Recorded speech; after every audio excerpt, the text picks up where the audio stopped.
We are here at the at CSSRI, the scientists of which have developed the 340 gene to develop salt tolerant varieties, as the salinity is a big challenge. We have 67 lakh hectare of salt affected soils, out of which they are both alkali soils as well as saline soils. We have different technologies for their reclamation and how we get higher income, higher produce from such kind of soils.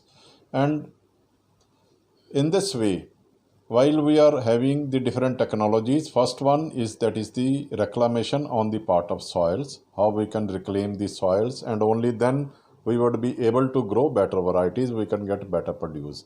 On the other side, we can have better varieties which can give you higher produce on these salt affected soils.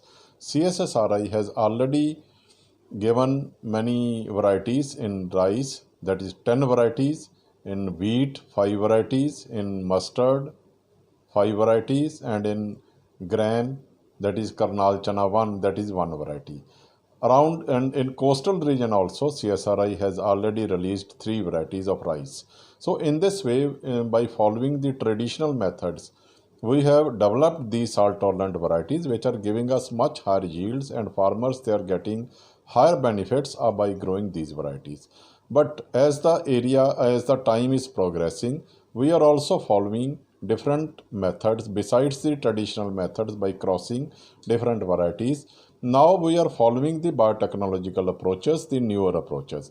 Because by following the biotechnological approaches, we can aim for the more precision as well as more higher yields. We have also joined with the scientists who have done work on this project. Ma'am, how many gene you have identified during the research, and when did you start this research? Actually, briefly, I should say that this project on gene identification was funded by ICAR, National Agricultural Science Fund, New Delhi.